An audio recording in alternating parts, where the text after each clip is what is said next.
Shabbat Shalom. We're making our way through these passages of slavery and Exodus in Egypt during the weekly Torah portions. So this week's Parsha Va'era describes the growing confrontation between Moses and Pharaoh and the infliction of the first 6 plagues. And perhaps the most basic question that we should ask is, why so much emphasis on slavery? When you think about it, the entire Torah, all 5 books of Moses in one way or another are connected to Egypt.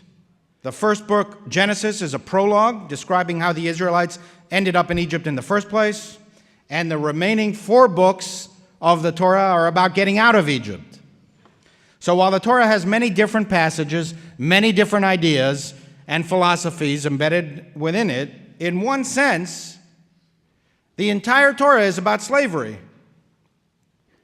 Genesis describes how we got there. The first part of Exodus describes how we broke free. And the entire rest of the Torah describes the aftermath of breaking free. And in a stroke of genius, the Torah ends without arriving. The last verses of the last book, Deuteronomy, describe the death of Moses on the other side of the Jordan River. The Torah never actually realizes its self-proclaimed destination, to get to the promised land.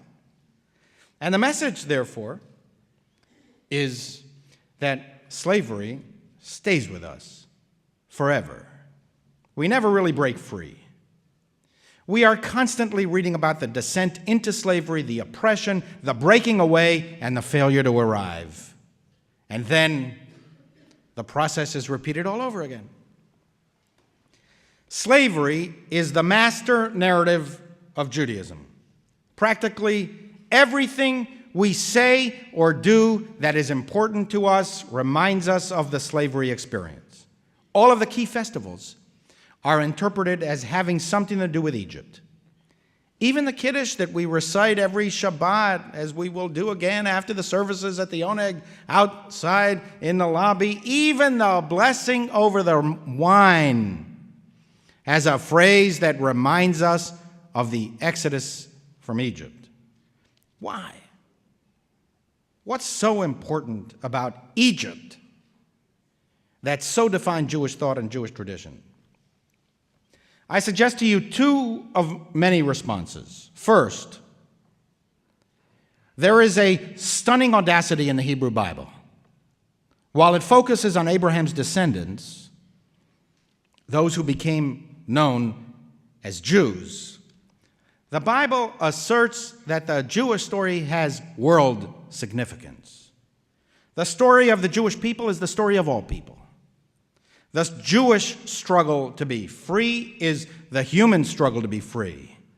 That's why the Torah describes in such elaborate and violent detail the struggle between Moses and Pharaoh. It represents not only the struggle for Jewish dignity, it represents the struggle for human dignity. Pharaoh is not only the oppressor of Jews, Pharaoh is the prototypical oppressor. The Torah could have described simply in a few verses that once we were slaves and then we were free. And then it could have gotten on to other business. Why is the whole Torah in one way or another about slavery? And why these 15 chapters in the book of Exodus that we are reading now that describe such intense struggle and plagues and violence and despair? One answer that the Torah itself gives is that so no one would forget what happened there. It is a story that goes beyond the narrow historical events of the Jewish people. It speaks to all people. Had the events simply been mentioned in passing, it would have been just a passing event, and no one would have remembered it. It would have been just another instance of one nation oppressing another, not a universal episode of humanity itself. Judaism was concerned about this from the very beginning.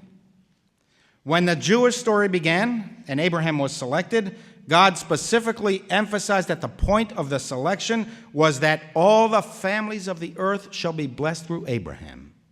It's the reason why Abraham put up such a fight with respect to the cities of Sodom and Gomorrah. They were non-Jewish cities. He is the champion of what is just and what is right in the world, not only in the Jewish world. And therefore, even challenges God when he perceives injustices. By devoting so much attention to the struggle of the Jews in Egypt, the Bible is telling us that this struggle transcends Egypt. It speaks to Jews in every historical age, and it speaks to all people and all nations for all time. You know, there's a new tradition in the Christian community to do seders.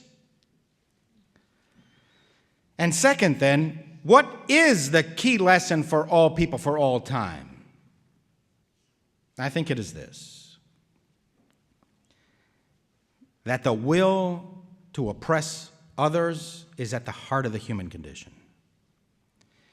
That this oppression is abhorrent to God. And that the proper response is resistance and repair. The point of resistance is repair, to create a different society, one based on laws, ethics, morals, justice, goodness, and righteousness. Pharaoh's Egypt murdered babies. Pharaoh's Egypt asserts the rights of the king.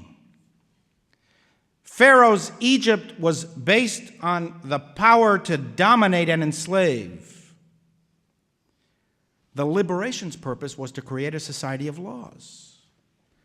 That's why Sinai was so important to God. That's why the first thing that Moses did upon reaching the other side of the sea was marching the people directly to Sinai despite their bewilderment and opposition. The people wanted celebration.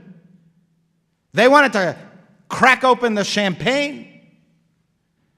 And Moses wanted laws. The liberation's purpose was to assert the rights of all people, not the divine rights of the king. And all were subject to the laws. The liberation's purpose was based not on the power to dominate, but on the power to cooperate in covenant. The liberation's purpose was to create a society not of violence, but of peace. And to form this kind of society is so difficult. It was difficult then, and it is difficult today. It took 40 years of wandering in the desert to learn the principles that would check our inherent love of power and domination. British essayist William Hazlitt wrote this: "We had rather be the oppressor than the oppressed.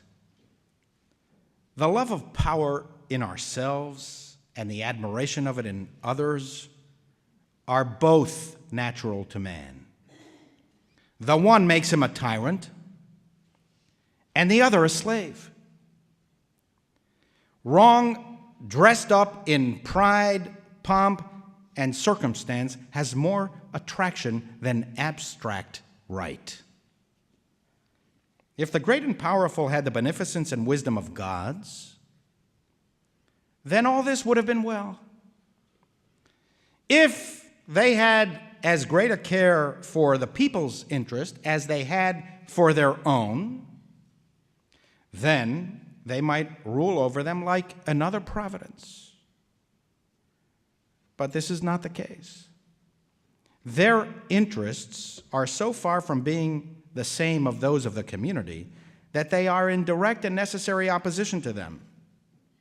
Their power is at the expense of our weakness, their pride of our degradation, their tyranny of our servitude. What the Bible teaches us is that it is easier to throw off the yoke of oppression than to create a decent society.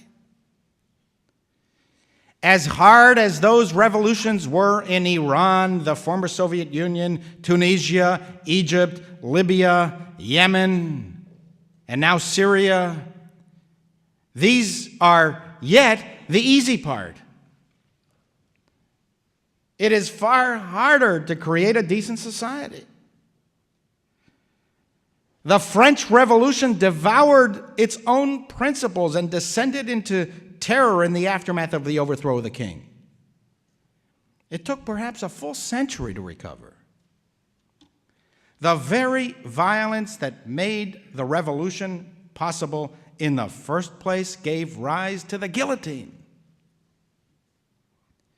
What Robespierre called the most beautiful revolution that has ever honored humanity produced rivers of innocent blood that forever stained French civilization.